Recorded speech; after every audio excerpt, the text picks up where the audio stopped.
The room was filled with people who lived comfortable and expensive lives.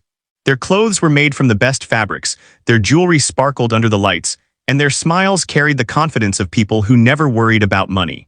This was a private party, hosted in a grand mansion that looked more like a castle than a home. Everything inside was shiny, polished, and perfect: crystal glasses, golden decorations, chandeliers hanging like frozen fireworks from the ceiling. Guests walked around holding drinks, laughing and telling stories about business, vacations, and successful deals, as if those topics were the only things that mattered in life. The host of this event was a billionaire, a man known for his wealth and power. He was tall, well-dressed, and charming in an arrogant way. People admired him not because they liked him, but because they respected his money and feared his influence. He enjoyed this attention.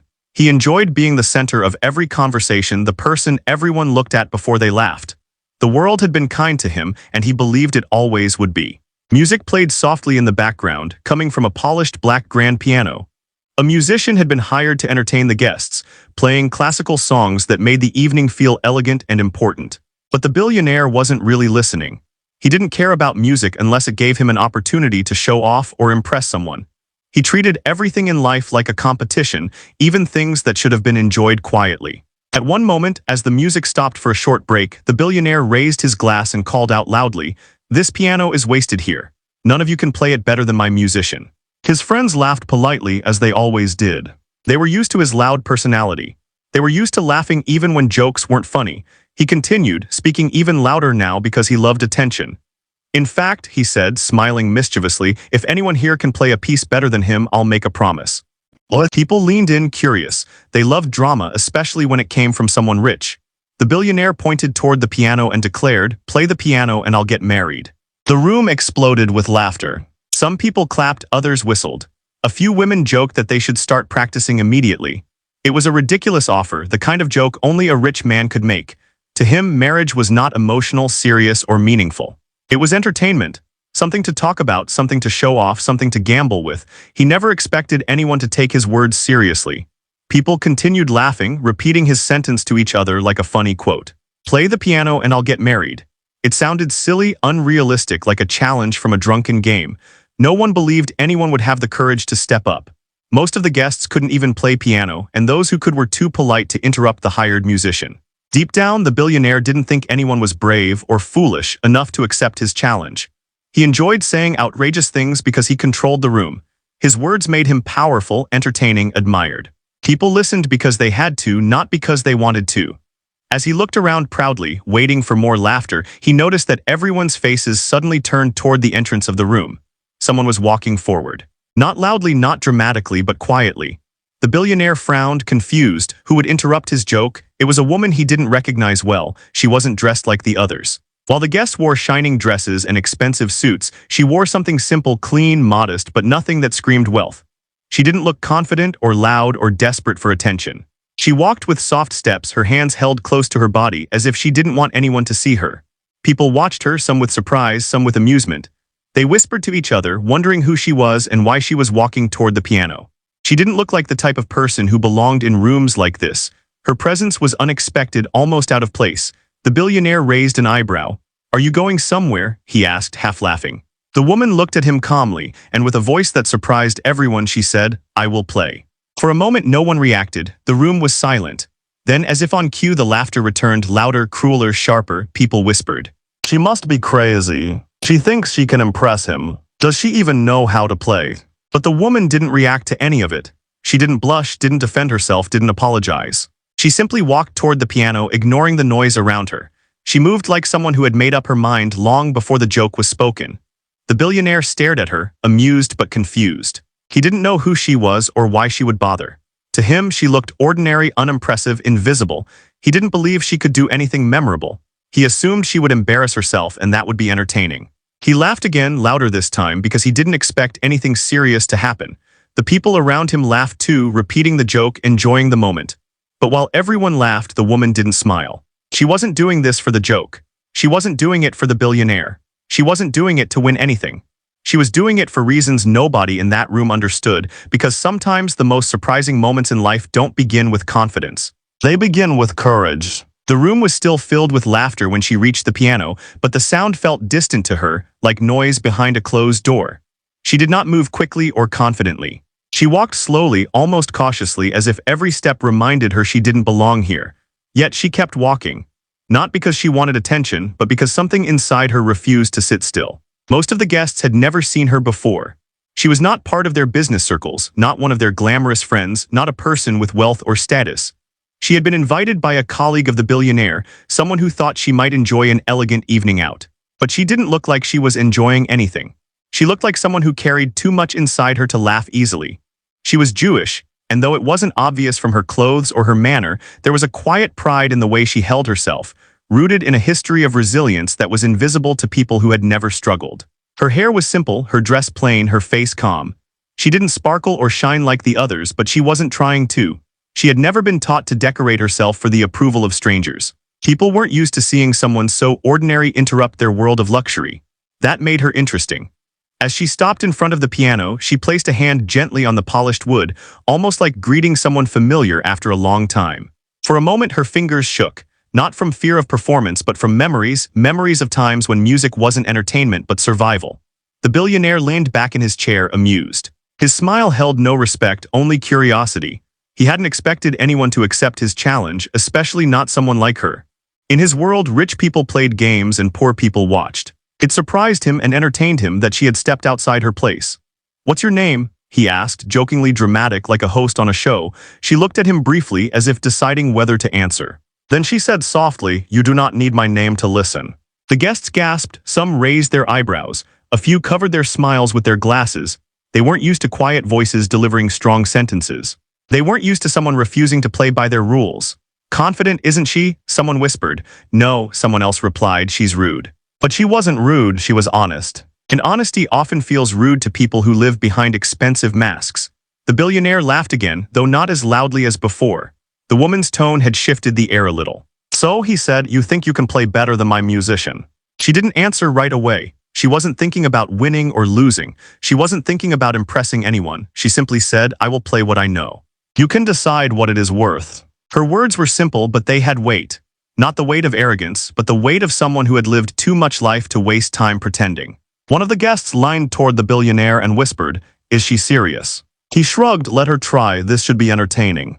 The woman sat down on the piano bench. She adjusted the height slightly. She took a breath, long and slow, as if the instrument needed time to remember her. The room fell quiet, not respectful quiet, but curious quiet. People were waiting for something amusing, something clumsy, something embarrassing. They expected her to fail. People often expect failure from those who don't look like them. She glanced at the piano keys, and for a moment she wasn't in that elegant room. She wasn't surrounded by rich strangers or shining decorations. She was somewhere else, somewhere colder, smaller, lonelier. Somewhere where music wasn't luxury but a shield against the world. Her fingers hovered above the keys, trembling slightly. Someone whispered, "She's nervous." They didn't know that trembling wasn't weakness. It was memory. The billionaire leaned forward, interested now in a different way. Not because he respected her, but because he sensed something he couldn't name, something that didn't match her appearance. Who was she? Why was she here? What made her brave enough to stand up in a room where she clearly didn't belong? The woman didn't know the answers to those questions herself. She didn't feel brave.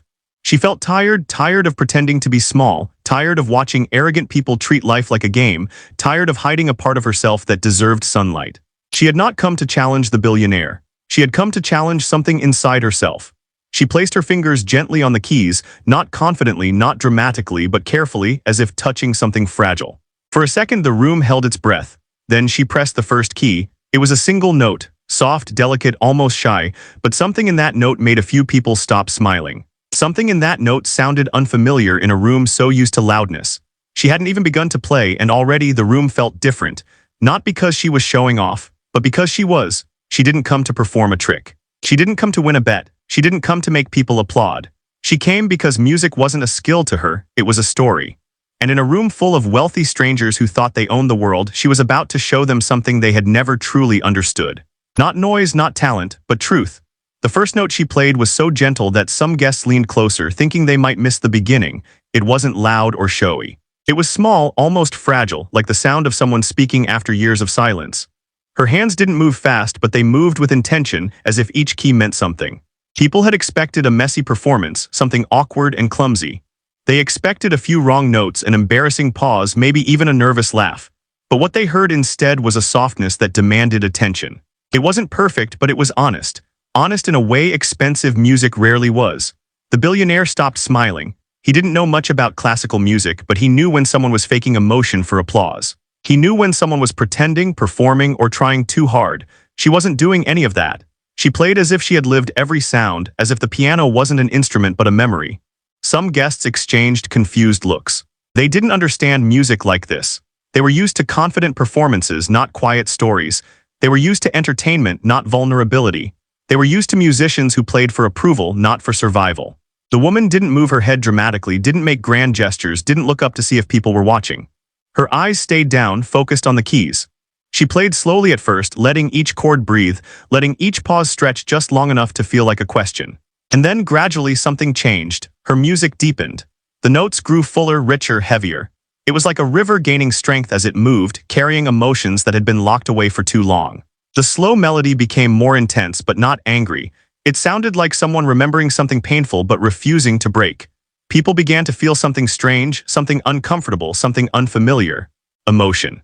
Not the soft, gentle emotion seen in romance movies, not the dramatic kind found in grand performances, but raw human emotion. The kind that sits in the chest like a weight. The kind that doesn't ask permission before entering. Some guests shifted in their seats, not because they were bored but because they weren't used to feeling vulnerable in public. Wealth had protected them from too many things. Money could buy comfort, distraction, silence, but it couldn't erase pain. And her music reminded them of that. One man whispered, "I didn't know she could play like this." Another said, "I didn't know anyone could play like this." The billionaire didn't speak at all. His eyes were fixed on her hands, moving gracefully over the keys. He didn't see talent. He saw something deeper, something that made him uncomfortable, something that made him feel small. For the first time in a long time, he wasn't in control of the room. She didn't speed up the music to impress anyone. She didn't pound the keys to create drama. She let the melody guide her, trusting it more than she trusted herself. And every note carried a piece of history, not just her history, but a collective one. A history of people who had been forced to endure, survive, rebuild. There was sorrow in her playing, but there was strength too, not loud, aggressive strength. Quiet strength, the kind that comes from endurance. The kind that comes from holding on when everything tells you to let go. Guests who had been laughing earlier were now sitting with their hands folded, eyes lowered, thinking about things they never thought about at parties. The pianist who had been hired for the night listened from the side of the room. He recognized skill, he recognized pain, and he recognized that she wasn't playing a learned piece, she was creating one.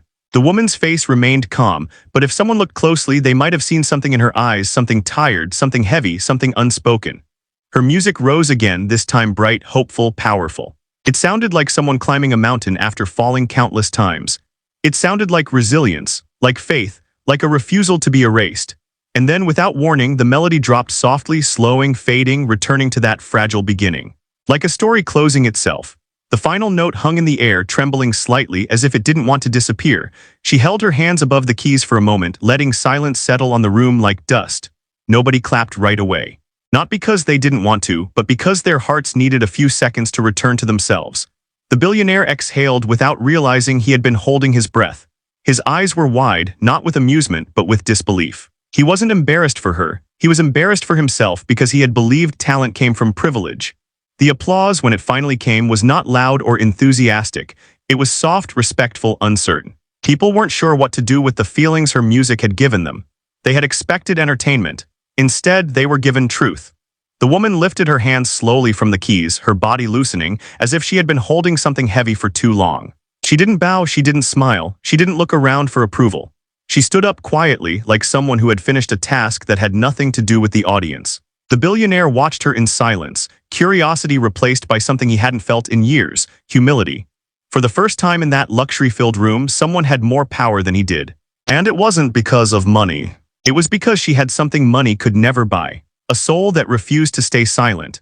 When the applause faded, the room didn't return to loud laughter right away. People looked around at each other with slightly confused expressions, as if they were unsure what just happened. They had been expecting a joke, a silly moment, something easy to laugh at. But instead, they had witnessed something that didn't fit into their comfortable world of wine, jokes, and business discussions. Some guests quickly tried to recover the atmosphere with light conversation, pretending they hadn't been emotionally affected. Others avoided eye contact, as if admitting they felt something would make them weak. Wealthy people often knew how to hide behind smiles. They didn't know how to deal with genuine emotion in public. The billionaire cleared his throat, uncomfortable with the silence. He didn't like moments he couldn't control. He was used to attention, admiration, and loud energy. But now it felt like the room belonged to someone else, someone who didn't say a word yet changed everything. He stood up from his chair and approached the woman, who had stepped away from the piano and was standing quietly near a window. She wasn't smiling or proud.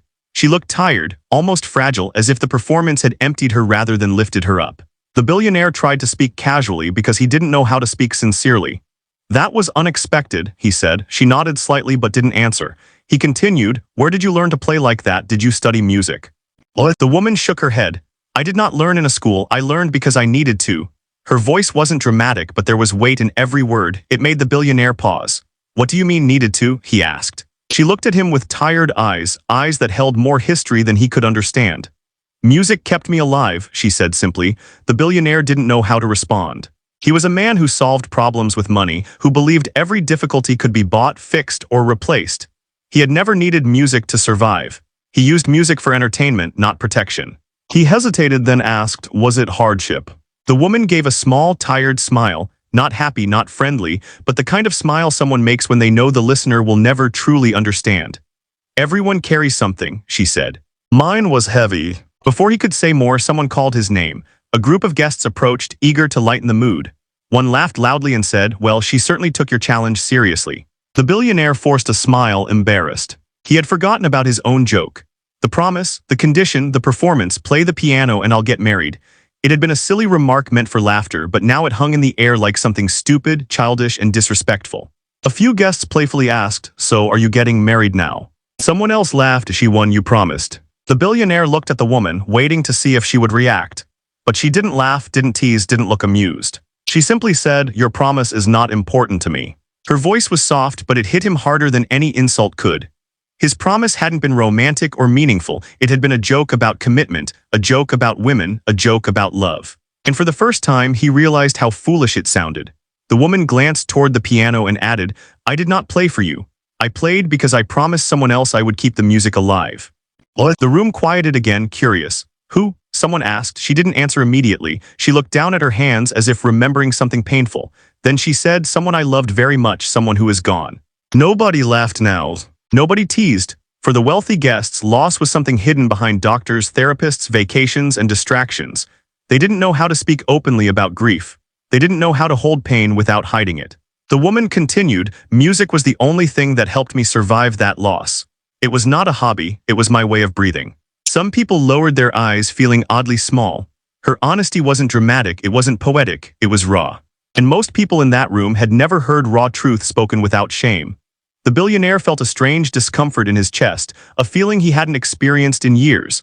Not sadness, but shame. Shame for laughing at commitment. Shame for turning something meaningful into a party trick. Shame for assuming that people without wealth had nothing of value.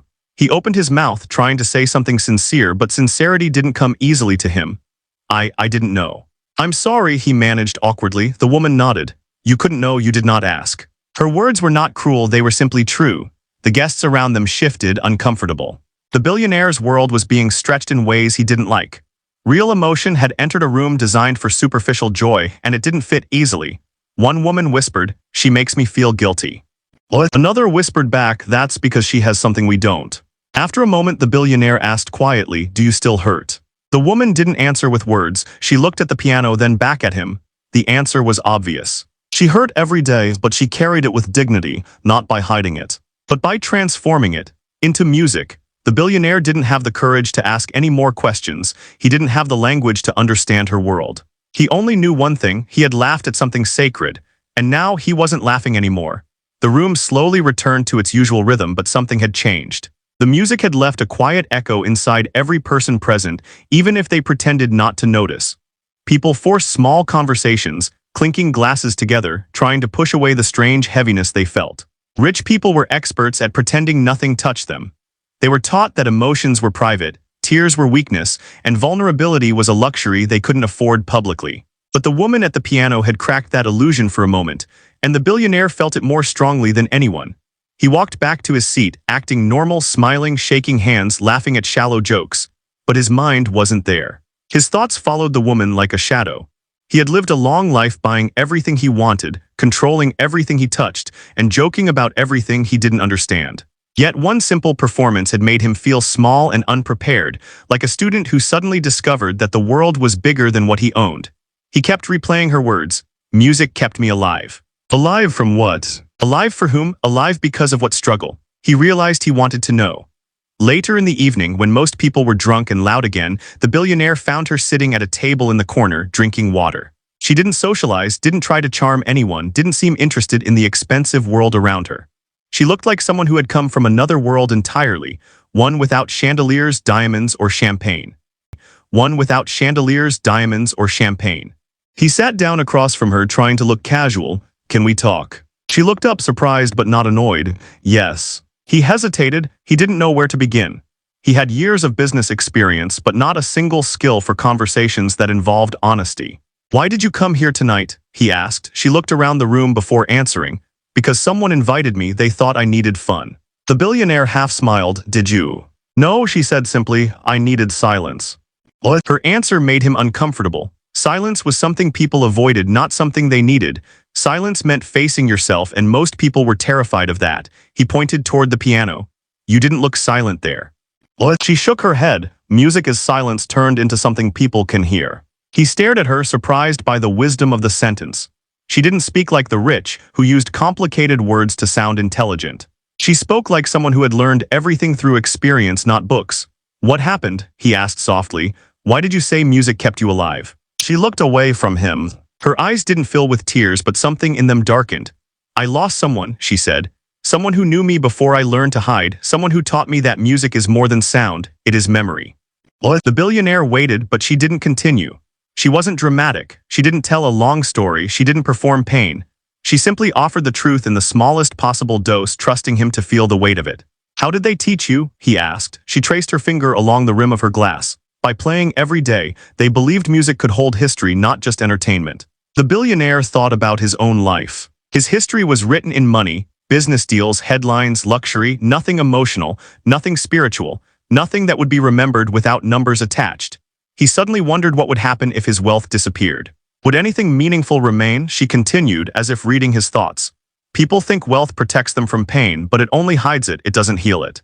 I've never thought about it that way, he admitted. That is because your life has not asked you to, she replied gently. Her words weren't insulting, they were factual, and they made him uncomfortable again.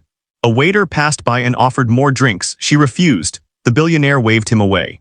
For once, alcohol didn't matter. This conversation did. After a short silence, he asked, do you still play often? She gave a sad smile. Not as much as I should. Life gets heavy. Grief gets louder.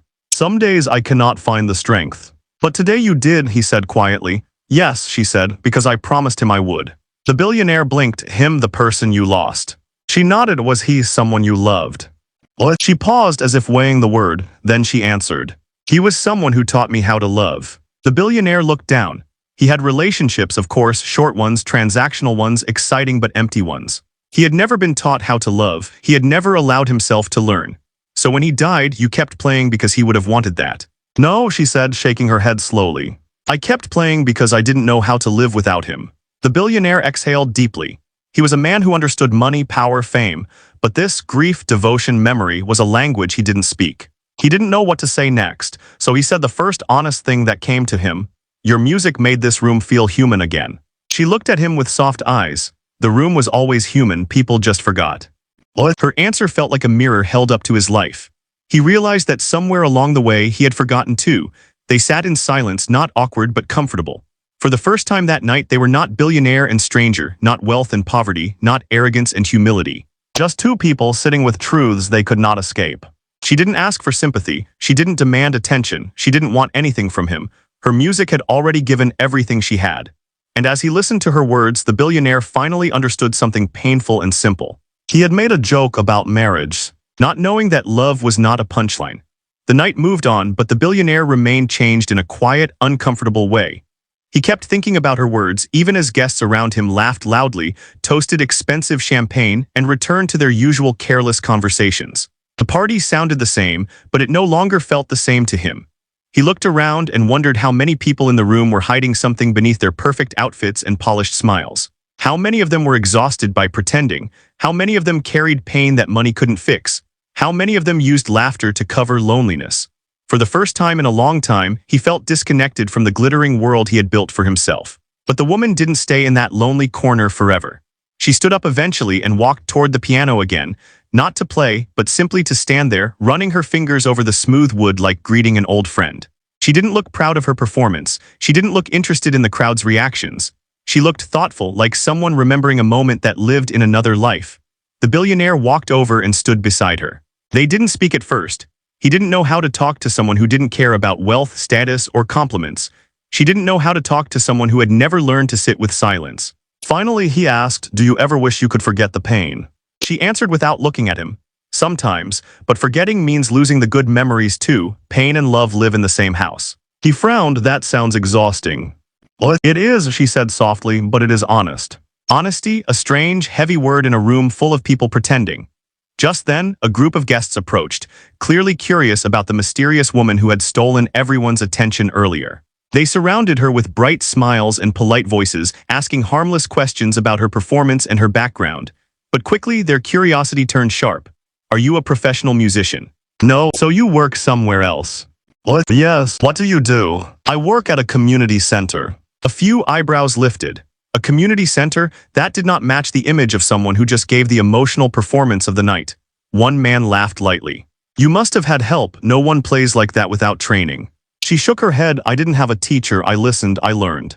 "But from who?" a woman asked, suspicious, as if refusing to believe talent could grow anywhere but expensive spaces. "From someone who didn't have time to teach anymore," she said quietly. The guests didn't understand the sentence, but they nodded politely and moved on. They wanted simple answers, not complicated truths. The billionaire watched the interaction carefully. He realized how often wealthy people asked questions not to learn, but to categorize, to decide whether someone belonged in their world.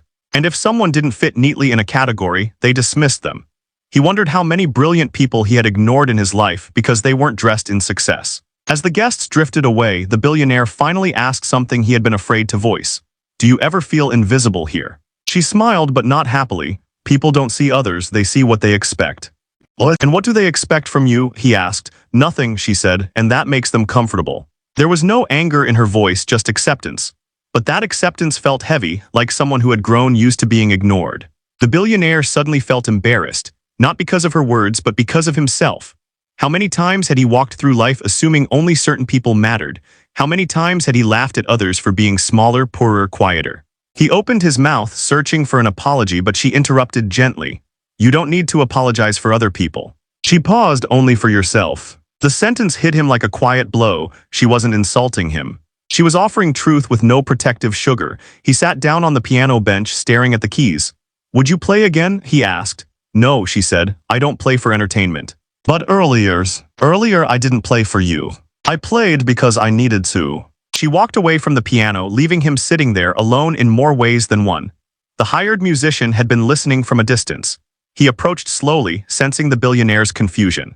"She's remarkable," the billionaire said. The musician nodded. "People like her don't play music, they release it." "What does that mean?" "It means she doesn't perform for an audience. She performs for the ghosts that live inside her."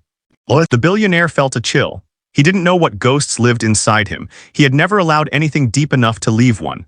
For a moment, he imagined what it would be like to feel something so strongly that it needed a voice. He had money, power, friends, fame, but none of it carried meaning. None of it left him changed. None of it had ever challenged him the way her music had. He found himself whispering a question he didn't expect to ask. "What if I don't know how to feel anything deeply?" The musician looked at him with sad kindness. "Then you've never lived." The billionaire didn't answer. He stared at the piano, wondering how a simple instrument had opened a door inside him that he never knew existed. He thought he was living well. But now he wondered, was he living at all? The party was almost over when the real change began.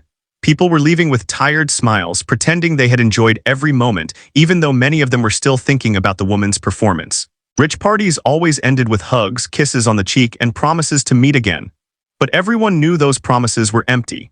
The billionaire stood near the entrance, shaking hands mechanically, offering polite words and smiling at people he didn't genuinely care about. He wanted the guests to leave quickly because he no longer felt comfortable inside the world he had built. The things that used to entertain him felt pointless now: cheap wine, expensive jokes, meaningless competitions. He kept glancing around, searching for the woman. She hadn't left. She sat alone near the piano again, but she wasn't playing. She was just sitting there quietly, staring at the empty bench. She looked like someone remembering someone who used to sit beside her, as if the piano wasn't just an instrument, but a missing person. He walked over slowly, unsure what to say. He had spoken with her before, but the more he listened, the more he realized how little he understood about her life and his own. He sat down next to her without asking permission, not too close, leaving space between them. "You're still here," he said softly. "I wasn't finished," she replied. He waited for an explanation, but she didn't continue. She simply kept her eyes on the piano like she was waiting for it to speak first. After a while she asked, "Do you ever feel lost in your own life?" The billionaire hesitated. He had never asked himself that question. His life was full of order, direction, and success. Lost was a word for people without plans. "I don't know," he admitted. "I've never stopped long enough to think about it." She nodded. "Most people don't." Her voice wasn't judgmental. It was gentle, almost sad. She continued, "People live like they're running from something. They work, they talk, they laugh, but they don't stop, because stopping means feeling." He swallowed. He knew what she meant. He had filled every hour of his life with noise, business, travel, parties, so he would never have to sit in silence. Silence was dangerous. Silence made people see themselves clearly, and not everyone liked what they saw. "What about you?" he asked. "Are you running?" She gave a slow, tired smile. "I was for years, but grief doesn't let you escape. It follows you quietly until you turn around and face it." He felt something heavy inside his chest, something unfamiliar. Sympathy, empathy, maybe both. He asked carefully, "Who did you lose?" The woman didn't answer immediately. She looked down at her hands, which rested still on her lap, fingers curled slightly inward, as if holding something invisible. "My husband," she said finally. The billionaire blinked, surprised. He hadn't known she had ever been married. She didn't look old enough to carry that much life. He waited for her to continue, but she didn't. She wasn't the type to give long speeches. "I loved him very much," she said quietly. "He was the first person who saw me as more than ordinary. He didn't want money or power or beauty. He wanted honesty, music." She traced her thumb slowly across her palm. "He taught me that music is not about sound. It's about memory, about everything you are afraid to say out loud." The billionaire felt a strange ache in his throat. He didn't know what it meant to be loved like that. He didn't even know if he believed in love. "What happened?" he whispered. She took a deep breath, steady but painful. "He got sick and he didn't get better." There was no drama in her voice, no tears, no shaking. She spoke like someone who had cried so much that tears had stopped coming. "When he died, I promised I would keep playing, not because I was good, but because I needed to keep him alive in some way." She turned her head slightly toward the billionaire. "That's what you heard tonight, not music, memory." What? He didn't know what to say. He didn't know how to comfort someone who had carried heartbreak for so long. He whispered, almost ashamed, "I made a joke about marriage tonight." "Yes," she said simply. "I didn't know." He swallowed hard. "I didn't know that love could matter that much." She studied him for a moment, not judging him, but understanding him. "How would you know?" she said calmly. "You have never given your heart away." His eyes widened slightly. The truth of it hurt. He had dated many women. He had slept with many women, but he had never chosen anyone. He had never risked being vulnerable. He had never loved. Love required giving something you couldn't buy back. He whispered, "Maybe I'm afraid." She nodded. "Everyone is afraid, even the brave ones." He stared at her hands. "Do you still miss him?" She looked at the piano, "Not him. Every day, but missing him keeps me human."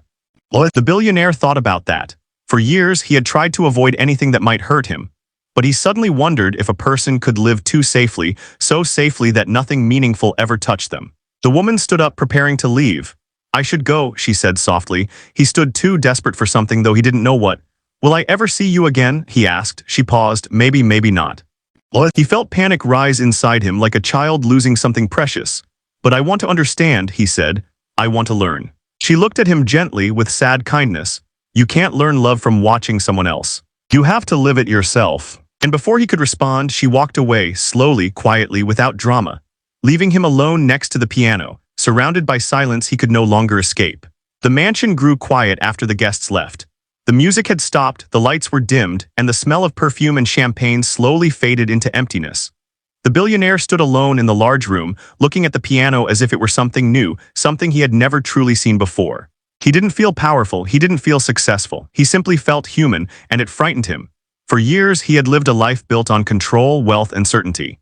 He believed everything had a price, everything had a value, and everything could be replaced.